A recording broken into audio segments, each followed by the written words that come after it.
नमस्कार प्यारे विद्यार्थियों। आज हम इस वीडियो के अंदर बात करेंगे कक्षा 5 की हिंदी की कार्यपुस्तिका का कार्यपत्रक 8 का हल देखेंगे। कार्यपत्रक 8 के सभी प्रश्नों के उत्तर देखेंगे इस वीडियो के अंदर। सबसे पहला प्रश्न है कि शिक्षक दिए गए निर्देशों के अनुसार विद्यार्थियों से खेल खिलाएं और चर्चा कराएं। तो ये जो सभी विद्यार्थी गोल घेरे में बैठेंगे, एक विद्यार्थी नेता बनेगा और अब घर में बैठे घेरे में बैठे विद्यार्थी अपने नेता से बारी बारी से ऐसे प्रश्न पूछेंगे जिनका उत्तर निश्चित रूप से हाँ होगा, और उसके बाद विद्यार्थी नेता से ऐसे प्रश्न पूछेंगे जिनका उत्तर ना होगा, और उसके पश्चात ऐसे प्रश्न जिनका उत्तर होगा कभी नहीं, और अंत में ऐसा प्रश्न होगा जिनका उत्तर शायद होगा। यानी एक छोटा सा खेल है जिसके अंदर ऐसे प्रश्न पूछने हैं जिनका उत्तर हाँ हो, नहीं हो, शायद हो और कभी नहीं। तो जैसे प्रश्न है कि क्या मेरे हाथ में पेन है? हाँ। क्या चारों दीवारों का रंग अलग अलग है? नहीं। क्या आज आपके घर मेहमान आएंगे? शायद। क्या सूरज पूर्व में अस्त होगा? कभी नहीं। इस प्रकार से तो उत्तर है कि इस खेल में हमने सबसे अधिक क्या कार्य किया?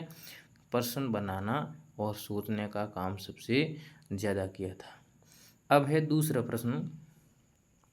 प्रश्न नंबर 2 है कि मिलाकर पढ़िए और लिखिए। जैसे कार्यपत्रक 6 में भी अपन ने देखा था कि अलग अलग वर्ण मात्राओं के साथ लगे हुए थे, उनको मिलाकर बनाना है।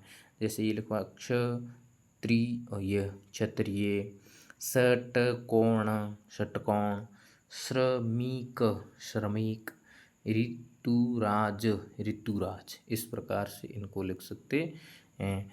फिर है प्रश्न नंबर 3, रेखांकित संयुक्त अक्षरों से नए शब्द बनाइए। जैसे रेखांकित पत्र, त्र रेखांकित इससे नए शब्द बनाना है। त्र से त्रिशूल, त्रिभुज, इस प्रकार से आप शब्द बना सकते हैं। ज्ञात से ज्ञानी, ज्ञाता। रक्षक में क्ष शब्द है, इसे क्षमा, क्षण आदि बना सकते हैं। श्रम, श्रम में श्रेष्ठ, श्रमिक। इस प्रकार से आप इनको देखकर आसानी से लिख सकते हैं। अगला है प्रश्न नंबर 4। प्रश्न नंबर 4 है कि दिए गए प्रश्नों के उत्तर कार्यपत्रक 7 की कहानी के आधार पर। अपन ने कार्यपत्रक 7 के अंदर एक बगुला और बंदर की जो कहानी पढ़ी थी कार्यपत्रक 7 में, उसके अनुसार इन प्रश्नों के उत्तर देने। पहला प्रश्न है कि कहानी में कौन से पेड़ का वर्णन हुआ है? कहानी में कौन से पेड़ का वर्णन हुआ?